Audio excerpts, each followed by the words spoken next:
بسم اللہ الرحمن الرحیم۔ السلام علیکم اسٹوڈنٹس، ہم آج ایک نیا کورس سٹارٹ کرنے جا رہے ہیں جس کا نام ہے formal methods in software engineering.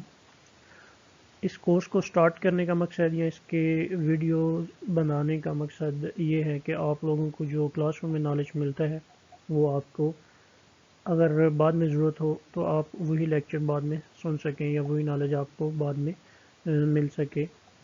مین مقصد تو اس کا یہی ہے کہ آپ کو جو نالج کلاس روم میں مل رہا ہے وہ آپ کو ساتھ ساتھ اگر بعد میں ضرورت ہے تو وہ آپ دوبارہ لیکچر وغیرہ سن سکتے ہیں۔ تو اس فارمل میتھڈز کے کورس میں، formal method in software engineering میں، ہم یہ دیکھیں گے کہ فارمل میتھڈز کیا ہیں، اس کی تعریفیں اور اس کے فارمل میتھڈز جتنے بھی ہیں وہ کور کرنے کی کوشش کریں گے۔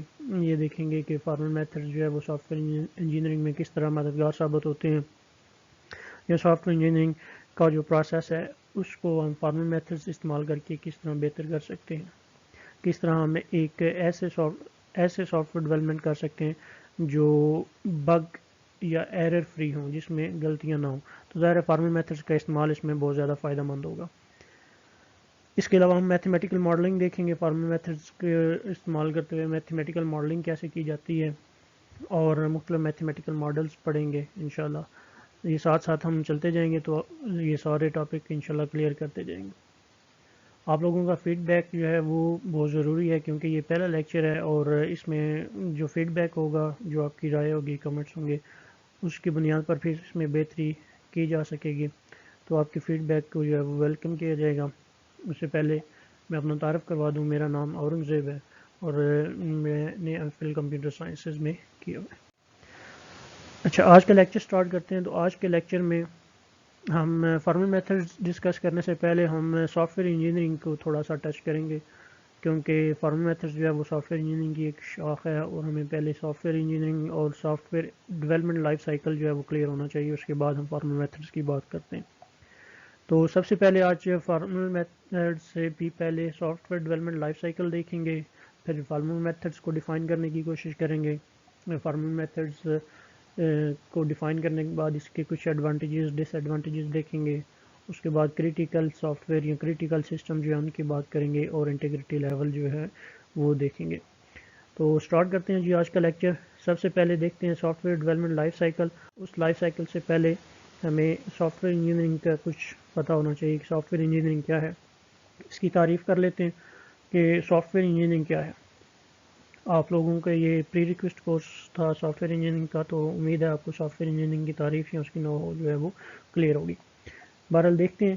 Soft where refers to the instructions and programs used to operate computers and related devices۔ Soft where جو ہے یہ ہدایات اور پروگرامز پر مشتمل ہوتا ہے جو کہ کمپیوٹرز اور اس کے ساتھ ریلیٹڈ جو ڈیوائسز ہیں ان پر آپریٹ کرنے کے لیے استعمال ہوتا ہے۔ یہ تو ایک سافٹ ویئر ہے، لیکن سافٹ ویئر انجینئرنگ کیا ہے؟ Software engineering is a collection of techniques and methods for systematic development of complex software system۔ Soft ware engineering ایک طریقہ کار اور ٹیکنیک ہے، ایک میتھڈالوجی ہے جو کہ سسٹمیٹک میتھڈز کو استعمال کر کے بڑے اور پیچیدہ سافٹ ویئر سسٹم بنانے کے لیے استعمال ہوتا ہے۔ تو یہ ایک سافٹ ویئر انجینئرنگ ایک پروسیس ہے جس میں ہم کیا کرتے ہیں کہ پیچیدہ سافٹ ویئر ڈیولپ کرنے کی کوشش کرتے ہیں۔ اس میں یہ جو سافٹ ویئر انجینئرنگ کا پروسیس ہے، اس میں کیا ہوتا ہے کہ اس میں بڑی ٹیمز جو ہے، ڈیولپرز کی بڑی ٹیم اس میں شامل ہوتی ہے، اور اس میں کیا ہوتا ہے involves large team of developers, اور اس میں long life supported maintained and evolved جو سسٹم ہوتے ہیں وہ شامل ہوتے ہیں۔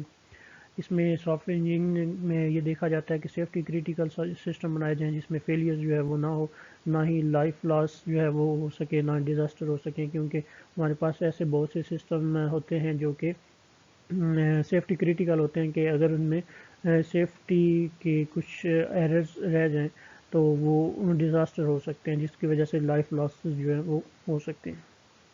اس کے علاوہ ہائی انٹیگریٹی کی ضرورت ہوتی ہے سافٹ ویئر انجینئرنگ کے جو سسٹم بنائے جاتے ہیں اس میں فیلئر نہ ہو، کیونکہ اگر اس میں فیلئر ہو تو اس کے علاوہ فیلئر سے ہمیں فنانشل جو لاسز ہیں وہ بھی ہو سکتے ہیں۔ اچھا جی، اس کے علاوہ سافٹ ویئر جو ہوتے ہیں وہ جو بنائے جاتے ہیں، کریٹیکل سسٹمز تو ہوتے ہی ہیں، لیکن ساتھ ساتھ سافٹ ویئر ڈیولپ کرنا یا سافٹ ویئر ڈیولپمنٹ سسٹم جو ہے یہ ایک کافی پیچیدہ عمل ہے، مشکل، دقت طلب ہے اور وقت طلب ہے۔ اس میں دیکھیں تو بڑے بڑے پیچیدہ سافٹ ویئر بنتے ہیں، جیسے کہ اگر ہم بات کریں پروسیس کنٹرول کی، جیسے آئل ہے، گیس، واٹر، پاور جو کنٹرول ہوتے ہیں، پاور جنریشن کے کنٹرول کے لیے سافٹ ویئر بنتے ہیں، واٹر اور گیس جنریشن اور پھر اس کی ڈسٹریبیوشن کے سافٹ ویئر، تو یہ کافی پیچیدہ سافٹ ویئر ہوتے ہیں۔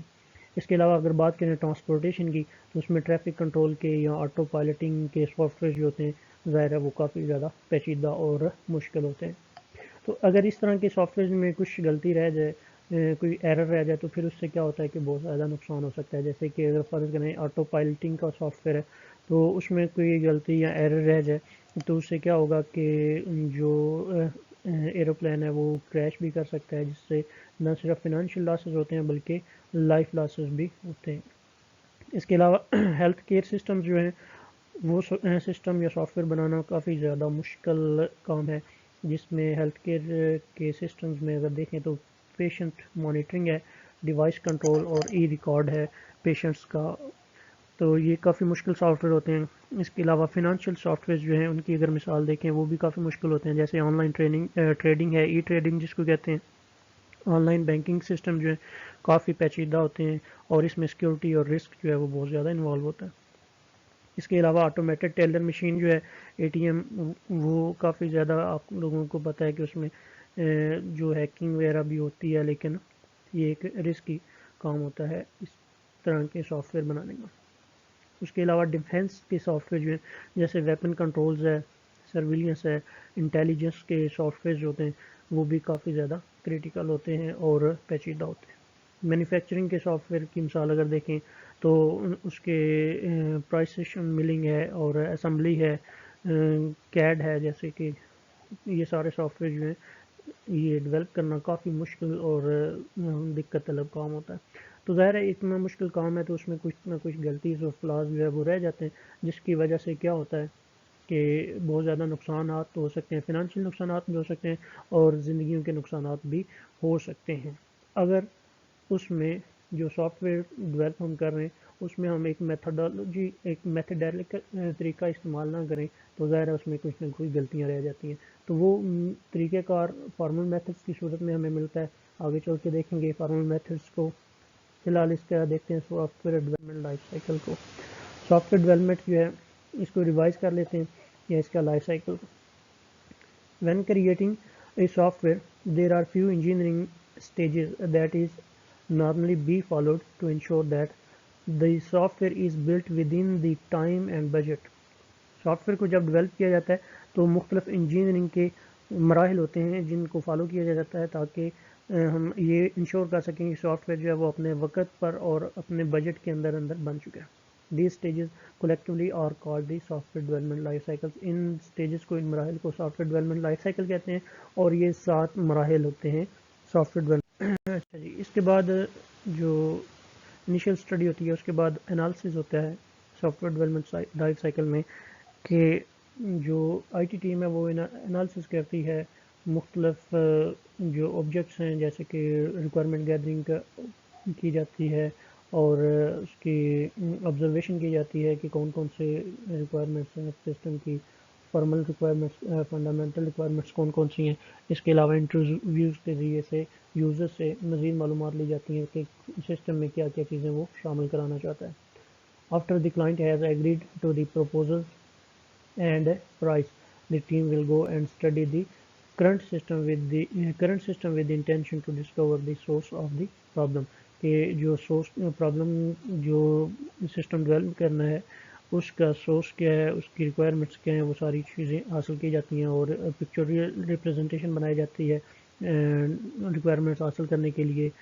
اس کے علاوہ ڈیٹا حاصل کرنے کی کچھ ٹیکنیکس ہیں، جیسے آبزرویشن ہے، انسپیکشنز ہے، انٹرویو ہیں، وہ استعمال کی جاتی ہے، اور تاکہ سافٹ ویئر جو ڈیولپ کرنا ہے اس کے بارے میں جو ڈیٹا ہے وہ وصول کیا جا سکے۔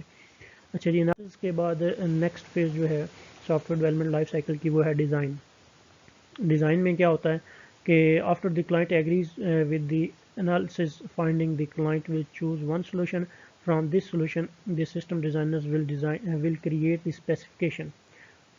اچھا جی، جب ریکوائرمنٹ گیدرنگ ہو جاتی ہے اور انالسس اس کا ہو جاتا ہے تو جو یوزر یا کلائنٹ جو ہے وہ جب ایک سلوشن کو چوز کر لیتا ہے تو آئی ٹی ٹیم جو ہے، جو ڈیزائنرز ہیں، وہ اس سسٹم کی اسپیسیفکیشن تیار کرنا شروع کر دیتے ہیں، اس کو ڈیزائن کرنا شروع کر دیتے ہیں، اس کی لاجک، ریپرزنٹیشن اور کوڈز کی جو ڈیزائننگ ہے وہ سارا کچھ تیار کرنا شروع ہو جاتی ہے. اس عمل کو ہم کہتے ہیں ڈیزائننگ. اس کے بعد ڈیزائننگ جب ہو جاتی ہے، نیکسٹ ہمارے پاس فیز ہے software development life cycle میں development. Base on the given specification the respective I T sections will develop the solution.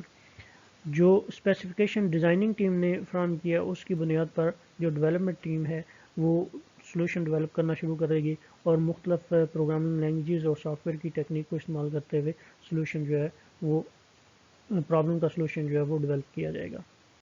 اچھا جی، ڈیولپمنٹ کے بعد جب پرابلم کا سولوشن ڈیولپ ہو جاتا ہے اس کے بعد کا عمل جو ہے وہ ٹیسٹنگ ہے software development life cycle میں.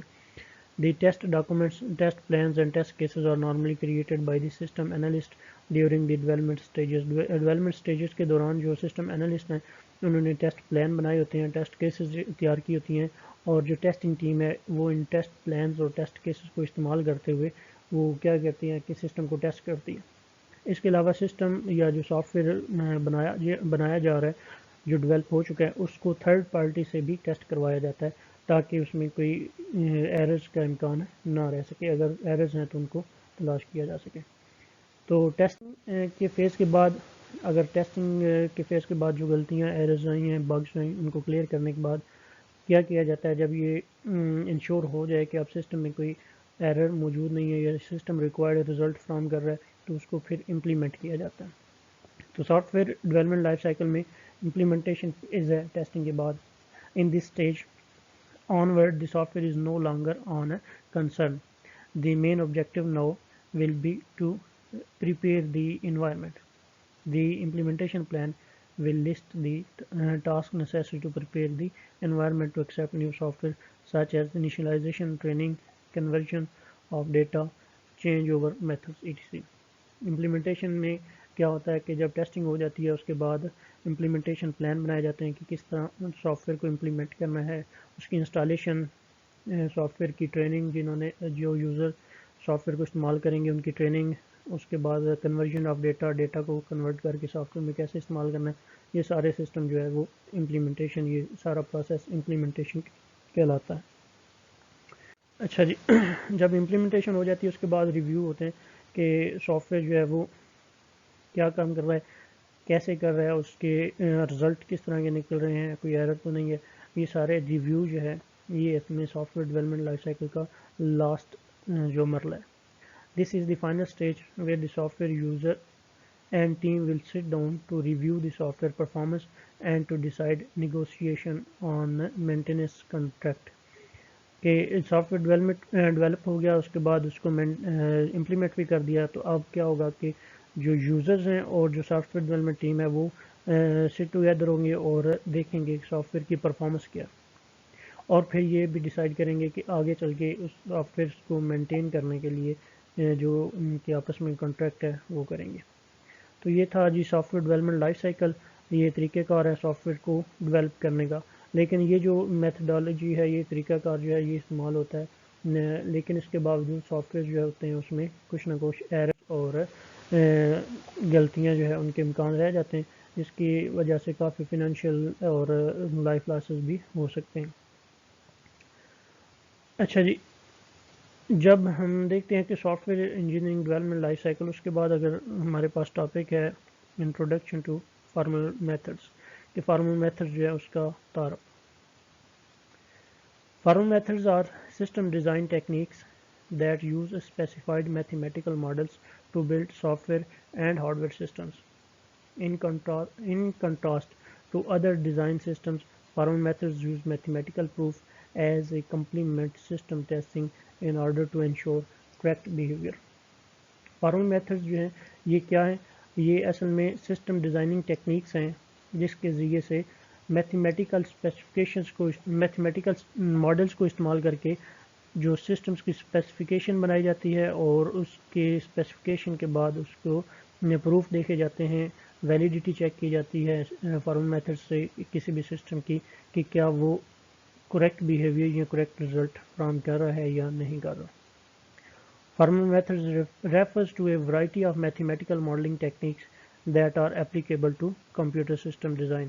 کمپیوٹر کے سسٹمز چاہے وہ ہارڈ ویئر کے سسٹم ہوں چاہے وہ سافٹ ویئر کے سسٹم ہوں، ان کے ڈیزائننگ کے لیے فارمل میتھڈس کی جو بہت ساری ورائٹی کی بہت ساری میتھمیٹیکل ماڈلنگ ٹیکنیکس ہیں وہ استعمال ہوتی ہیں تاکہ سسٹم جو ہے وہ بہتر بنائے جا سکیں، ایرر بنائے جا سکیں۔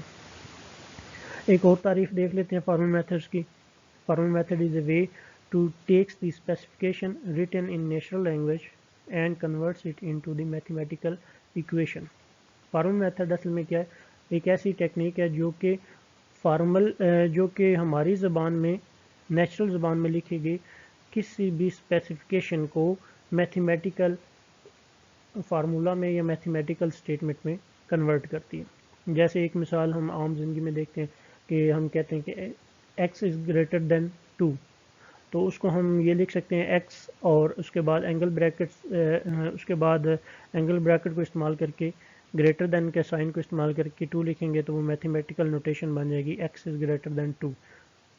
تو یہ فارمل میتھڈس کیا کرتے ہیں کہ جو نیچرل لینگویج میں لکھی گئی اسپیسیفکیشن ہے اس کو میتھمیٹیکل جو نوٹیشن ہے اس میں تبدیل کرتے ہیں۔ Thus it is normally used in software development life cycle analysis and design stage۔ تو یہ فارمل میتھڈ جو ہے یہ کہاں پہ استعمال ہوتے ہیں؟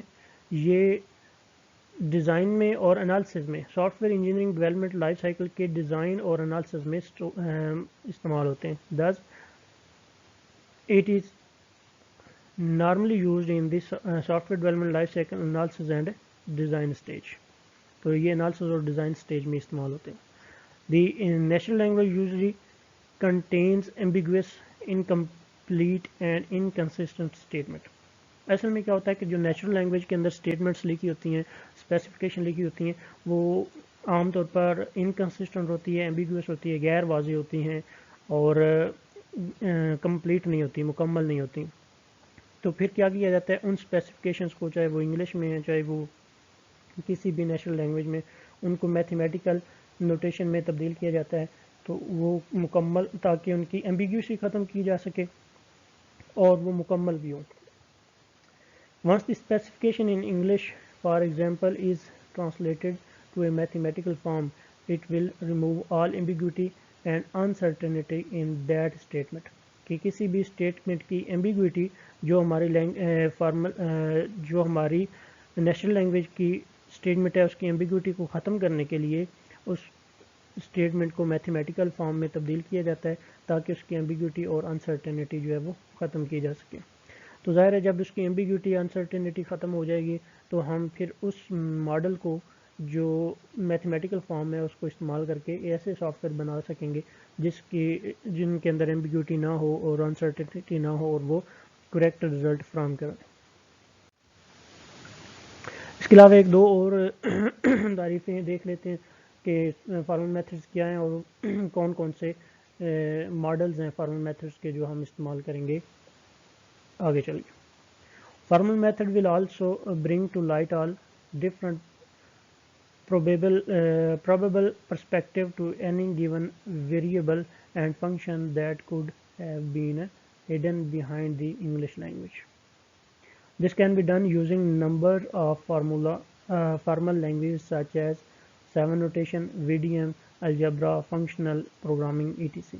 کیا کہہ رہے ہیں کہ فارمل میتھڈ جو ہے وہ اس میں جو نیچرل لینگویج ہوتی ہیں وہ ان کے اندر مختلف معنی جو ہے وہ ہڈن ہوتے ہیں، وہ ایمبیگیوس ہوتی ہیں، تو ان کی ایمبیگیوسی ختم کرنے کے لیے ہمارے پاس جو فارمل لینگویجز ہیں جو کہ فارمل میتھڈس کی ٹیکنیک کو استعمال کرتی ہیں، ان میں زی نوٹیشن ہے ایک فارمل لینگویج، اس کے ذریعے سے جو ماڈل بنتے ہیں وہ کریکٹ ہوتے ہیں۔ اس کے علاوہ وی ڈی ایم ہے، الجبرا ہے، اس کے علاوہ فنکشنل پروگرامنگ کی کچھ لینگویجز ہیں۔ تو یہ ہم دیکھیں گے اس لیکچر میں فارمل میتھڈس کی۔ Creating software need not use formal methods۔ Having said that, Formal methods embedded into the software development life cycle does give the software huge advantages and also a new set of disadvantages. کہ formal methods جو ہیں ان کو جب soft where development life cycle میں embed کیا جاتا ہے analysis stage میں اور ڈیزائن سٹیج میں اسپیسیفکیشن کے دوران، تو پھر اس سے سافٹ ویئر انجینئرنگ کا جو مراحل ہیں ان میں بہت زیادہ فائدے ہو سکتے ہیں، ایڈوانٹیجز بہت زیادہ ہو سکتے ہیں، لیکن ساتھ ہی ساتھ کچھ ڈس ایڈوانٹیجز جو ہیں وہ بھی ہوتے ہیں. تو وہ ایڈوانٹیجز اور ڈس ایڈوانٹیجز جو ہے ہم دیکھتے ہیں کہ کون کون سے ہیں. پہلے ایڈوانٹیجز دیکھ لیتے ہیں. Formal methods forces the system analysts and designers to think carefully about the specification as it enforces proper engineering approach using a discrete mathematics. Formal method جو ہیں وہ سسٹم انالسٹ کو انالسس کی فیز کے دوران اور سسٹم ڈیزائنرز کو design phase کے دوران یہ یقینی بنانے کے لیے انفورس کرتے ہیں کہ انہوں نے جو سسٹمیٹک انجینئرنگ اپروچ ہے ڈسکریٹ میتھمیٹکس کے ماڈل کو استعمال کرتے ہوئے وہ استعمال کی ہے یا نہیں کی. Formal methods forces the system analyst and designers to see all different possible states for any given variable and functions, thus will avoid many faults and therefore reduces bugs and errors from the design stage and onward. تو یہ formal methods کے فائدے ہیں. اچھا جی، اس کے علاوہ formal method کے کچھ ڈس ایڈوانٹیجز بھی ہوتے ہیں، تو وہ دیکھ لیتے ہیں. فارمل میتھڈ کے ڈس ایڈوانٹیجز کیا ہیں؟ فارمل میتھڈز کے ڈس ایڈوانٹیج میں سب سے بڑا ڈس ایڈوانٹیج یہ ہے کہ فارمل میتھڈز کو استعمال کرنے والا شخص جو ہے وہ میتھمیٹیکل ماڈلز جو خاص طور پر ڈسکریٹ میتھمیٹکس میں ہوتے ہیں ان کو استعمال کرنے کو جانتا ہو. فارمل میتھڈز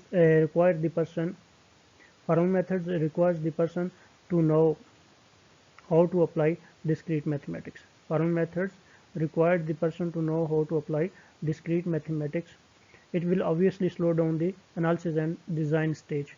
کیونکہ فارمل میتھڈز میں ڈسکریٹ میتھمیٹکس جو ہے اس کے ماڈلز استعمال ہوتے ہیں، تو ظاہر ہے کہ یہ انالسس کے دوران جب ہم فارمل میتھڈز کو استعمال کریں یا ڈیزائن فیز کے دوران فارمل میتھڈ کو استعمال کریں تو کیا ہوگا کہ اس کے کام کو سلو ڈاؤن کر دے گا، یہ انالسس کو جو ہے وہ سلو ڈاؤن کر دے گا اور ڈیزائن کے عمل کو بھی سلو ڈاؤن کر دے گا، جس کی وجہ سے ٹائم کی اور باقی جو بجٹ جو ہے پروجیکٹ کا وہ بڑھ جاتا ہے، اس کی کاسٹ جو ہے وہ بڑھ جاتی ہے. اس کے علاوہ there are too many different formal methods and most of them are not compatible with each other. بہت سارے فارمل میتھڈز ہیں لیکن اس میں سے کچھ جو ہے وہ ایک دوسرے کے ساتھ کمپیٹیبل نہیں ہے، ملتے نہیں ہیں، جس کی وجہ سے ان کو استعمال کرنا مشکل ہو جاتا ہے. Formal methods do not guarantee that a specification is complete. کہ اگر انالسس کے دوران یا ڈیزائن سٹیج کے دوران فارمل میتھڈز کو استعمال کریں تو فارمل میتھڈز جو ہیں وہ گارنٹی نہیں کرتے کہ جو اسپیسیفکیشن فارمل میتھڈز کو استعمال کی کر کے بنائی گئی ہے وہ کمپلیٹ ہے یا نہیں ہے.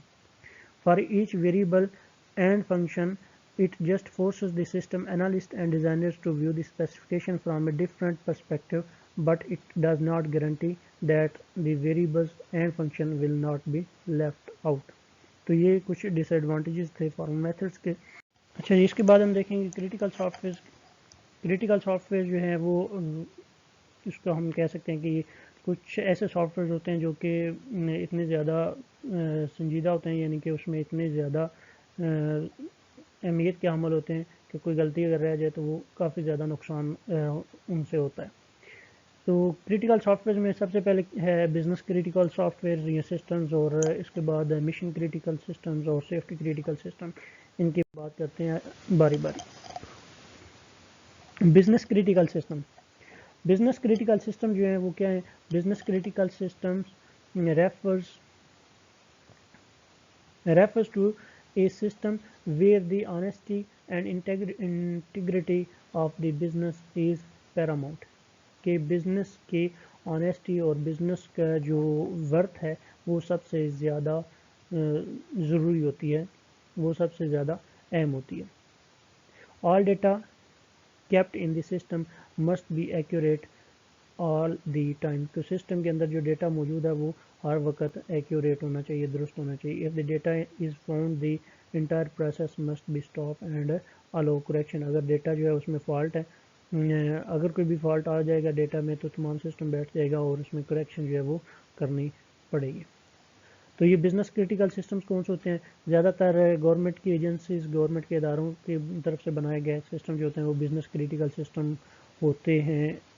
اس کے علاوہ جو مینوفیکچرنگ کمپنیاں ہیں، بزنس کمپنیاں ہیں، ان کے جو سسٹمز رہتے ہیں سافٹ ویئر، وہ بزنس کریٹیکل سسٹم ہوتے ہیں، جس میں بزنس کے پوائنٹ آف ویو سے ہم دیکھتے ہیں کہ بہت زیادہ پیمنٹس کی ضرورت ہوتی ہے یا بہت زیادہ نقصانات کا اندیشہ ہو سکتا ہے۔ اگر ہم گورنمنٹ کی ایجنسیز کی بات کریں تو ہمارے پاکستان کی اگر بات کریں تو نادرا کا سسٹم جو ہے وہ ایک بزنس کریٹیکل سسٹم آپ کہہ سکتے ہیں کہ اس میں ڈیٹا جو ہے وہ یا جو اس کا سسٹم جو ہے وہ پیراماؤنٹ ہے، وہ آل ٹائم ایک تو رن ہونا چاہیے، اور اس میں جو اگر ڈیٹا ہے اس میں ایررز آ جائے تو وہ بہت زیادہ نقصان ہو سکتا ہے۔ اس کے علاوہ کچھ کریٹیکل سافٹ ویئر ہوتے ہیں، mission critical soft where. Mission critical system refers to a system where the continuous running of the system is paramount. کہ مشن کریٹیکل سسٹم ایسے ہوتے ہیں کہ وہ ہمیشہ رن ہونے چاہیے، ان میں سب سے ضروری اہم بات یہ ہے کہ وہ ہمیشہ کنٹینیوس چلتے رہیں، چاہے وہ ایکوریٹ کام کر رہے ہیں یا نہیں کر رہے، لیکن ان کی کنٹینیوسلی جو ہے وہ سب سے اہم ہوتی ہے۔ تو اس میں اگر ظاہر ہے کہ اس طرح کے مشن کریٹیکل سسٹم بنائے جائیں لیکن وہ کنٹینیو رن نہ کریں تو یہ ان کا فالٹ ہوتا ہے، لیکن ان میں کنٹینیو رننگ ہونی چاہیے۔ Accurate task a low priority, کہ درست ٹاسک جو ہے وہ لو پریارٹی پہ چلی جاتی ہے، مین کام یہ ہوتا ہے کہ وہ چلتے رہنے چاہیے۔ Accurate task a low priority compares to the running of the system, کہ رننگ آف دی سسٹم جو ہے وہ ہائی پریارٹی ہے، جبکہ جو ایکوریٹ ٹاسک ہے، درست عمل ہے، وہ سیکنڈ پریارٹی پہ چلا جاتا ہے۔ اس کی مثال یہ ہے کہ آپ کے اے ٹی ایم مشینز ہیں، تو بینکس کے سامنے جو یہاں بڑے بڑے شاپنگ مالز میں اے ٹی ایم مشین لگی ہوتی ہیں، وہ ان کے ہم کہہ سکتے ہیں کہ مشن کریٹیکل سسٹمز ہیں، کہ ایسے سسٹم ہیں جن کو رن ہونا چاہیے ہر وقت 24 گھنٹے اور 7 دن اس کو رن ہونا چاہیے تاکہ اس کے جو مشن ہے اس میں فرق نہ پڑ سکے۔ اس کے علاوہ کار ٹکٹنگ سسٹم ہے، الارم سسٹم ہے، اور مشن کریٹیکل سسٹم یہ کہلاتے ہیں۔ اس کے علاوہ سیفٹی کریٹیکل سسٹم ہے۔ سیفٹی کریٹیکل سسٹم ایسے ہوتے ہیں جن میں سیفٹی جو ہے وہ سب سے زیادہ مقدم ہوتی ہے اور سب سے اہم ہوتی ہے، باقی ان کا رن ہونا یا ان کے جو ڈیٹا کی جو سیفٹی ہے وہ سیکنڈ پہ چلی جاتی ہے، لیکن ان کے اپنے سسٹم کی سیفٹی جو ہے وہ زیادہ مقدم ہوتی ہے۔ System critical safety critical system refers to a system where the safety of everyone directly or indirectly affected by the system is paramount، کہ تمام لوگوں کی جو سیفٹی ہے وہ سب سے زیادہ مقدم ہوتی ہے، جو بھی اس سسٹم کے ساتھ ڈائریکٹلی اٹیچ ہوں یا انڈائریکٹلی اٹیچ ہوں۔ Functionally and accurate task functionality and accurate task is a low priority compared to the safety of the users، کہ یوزر کی سیفٹی جو ہے وہ سب سے اہم ہوتی ہے، جبکہ فنکشنالٹی یا درست رزلٹ دینا وہ جو ہے وہ لو پریارٹی پہ چلے جاتے ہیں سیفٹی کریٹیکل سسٹم میں۔ اس کی مثال یہ کہیں کہ موسٹ میڈیکل اور کنسٹرکشن جو ہے سسٹم وہ سیفٹی کریٹیکل سسٹم ہوتے ہیں۔ کنسٹرکشن سسٹم سیفٹی کریٹیکل ہے، آئل رگ سسٹم جو ہیں وہ کریٹیکل سسٹم ہوتے ہیں، یہ سارے کریٹیکل سسٹمز کی مثالیں ہیں۔ اس کے علاوہ کچھ آرگنائزیشن جو ہوتی ہیں وہ آج کل ان کے جو کریٹیکل سسٹم ہوتے ہیں ان کی کمبینیشنز کو استعمال کرتی ہیں، کہ کچھ آرگنائزیشنز کو مشن کریٹیکل سسٹم اور سیفٹی کریٹیکل دونوں چاہیے ہوتے ہیں، کچھ کو بزنس کریٹیکل اور سیفٹی کریٹیکل سسٹم چاہیے ہوتے ہیں، اور کچھ آرگنائزیشنز کو سیفٹی کریٹیکل اور بزنس کریٹیکل سسٹم چاہیے ہوتے ہیں۔ تو مختلف آرگنائزیشن جو ہیں وہ مختلف کریٹیکل سسٹم جو استعمال کر رہی ہیں۔ اچھا جی، یہ کریٹیکل سسٹم ہو گیا۔ اس کے بعد ہم دیکھیں گے انٹیگریٹی لیول جو ہے وہ، کہ کسی بھی سسٹم کا انٹیگریٹی لیول جو ہے وہ لو ہوتا ہے یا ہائی ہوتا ہے، کس طرح کے سسٹم کا انٹیگریٹی لیول ہائی ہے اور کس طرح کے سسٹم کا انٹیگریٹی لیول لو ہے۔ تو انٹیگریٹی لیول کی تعریف دیکھیں پہلے۔ Integrity level refers to how much cost is an organization is willing to spend and how much risk is an organization is willing to take when developing software، کہ soft where کی development کے دوران ایک organization کتنا risk جو ہے وہ لے سکتی ہے اور کتنا خرچ جو ہے کتنا کاسٹ جو ہے وہ برداشت کر سکتی ہے، اس کو ہم کہتے ہیں اس سسٹم کی انٹیگریٹی لیول۔ پہلی مثال اگر دیکھیں انٹیگریٹی لیول میں تو وہ ہے ایڈریس بک سسٹم کی. ایڈریس بک سسٹم کے انٹیگریٹی لیول کی اگر مثال دیکھیں تو ایک ایسا سسٹم ہے جس میں بکس جو ہیں اور ایڈریسز جو ہوتے ہیں وہ سیو ہوتے ہیں. اس میں رسک لو ہوتا ہے, اگر ڈیٹا ضائع بھی ہو جائے تو دوبارہ اکٹھا کیا جا سکتا ہے, اور اس کی کاسٹ بھی لو ہوتی ہے. تو اس کا مطلب ہے اس کا اگر کاسٹ بھی لو ہے اور رسک بھی لو ہے تو اس کا انٹیگریٹی لیول کیا ہوگا, 1 ہوگا. اسی طرح اگر بات کریں ہم گلوبل سونامی وارننگ سسٹم جو ہے اس کی بات کریں تو اس میں رسک بہت زیادہ ہائی ہوتا ہے, کاسٹ جو ہوتی ہے وہ لو ہوتی ہے. رسک ہائی ہوتا ہے جبکہ کاسٹ لو ہوتی ہے. اور اسی طرح ویسٹ واٹر سسٹم جو ہے یہ اس کی بات کریں تو اس میں رسک جو ہے وہ لو ہوتا ہے اور کاسٹ ہائی ہوتی ہے, یعنی کہ ایک چیز ہائی ہے اور ایک لو ہے ان دونوں سسٹم میں. اور اگر اس طرح کے سسٹم ہو تو ان کا ہم کہتے ہیں کہ یہ انٹیگریٹی لیول 2 ہے, یعنی کہ سونامی وارننگ سسٹم کا رسک ہائی ہے اور کاسٹ لو ہے, اور ویسٹ واٹر سسٹم جو ہے اس کا رسک لو ہے اور کاسٹ ہائی ہے. تو اس طرح ایک اگر ہائی پہ چلا جائے اور دوسرا لو پہ ہو تو یہ سارے کون سے سسٹم ہوں گے, انٹیگریٹی لیول سسٹم ہوں گے. اچھا جی, ایک اور اگر اگزامپل دیکھیں نیوکلیر ری ایکٹر سسٹم کی. نیوکلیر ری ایکٹر سسٹم اس میں اصل میں رسک بھی بہت زیادہ ہائی ہوتا ہے اور اس کی کاسٹ بھی ہائی ہے, اور جب دونوں رسک اور کاسٹ کسی بھی سسٹم کی ہائی ہوں تو ہم کہتے ہیں کہ یہ انٹیگریٹی لیول 3 کا سسٹم ہے. انٹیگریٹی لیول اس کا 3 ہے. کسی بھی سسٹم کی جب رسک اور کاسٹ دونوں ہائی ہوں تو اس کا انٹیگریٹی لیول 3 ہوگا. اگر کسی بھی سسٹم کی کاسٹ یا رسک میں سے ایک چیز ہائی ہو تو اس کا انٹیگریٹی لیول 2, اور اگر کسی سسٹم کی کاسٹ اور رسک دونوں ہی لو ہوں تو اس کا انٹیگریٹی لیول جو ہے وہ 1 کہلائے گا. تو یہ تھے جی انٹیگریٹی لیول. ہاں جی, آج کا لیکچر ہمارا اینڈ پہ چلا گیا. اس لیکچر میں ہم نے دیکھا مختلف چیزوں کو, سافٹ ویئر انجینئرنگ کو, پھر soft where development life cycle کو دیکھا, پھر فارمنگ میتھڈز, اس کے ایڈوانٹیجز اور ڈس ایڈوانٹیج, کریٹیکل سسٹم, اور اس کے بعد انٹیگریٹی لیول مختلف سسٹمز کا دیکھا کہ انٹیگریٹی لیول کیا ہوتا ہے. امید ہے آپ کو لیکچر پسند آیا ہوگا. اگر اس میں آپ کو کوئی فیڈ بیک یا رائے دینا چاہیں تو وہ ویلکم کی جائے گی. انشاءاللہ نیکسٹ لیکچر میں دوبارہ ملیں گے. تب تک اللہ حافظ.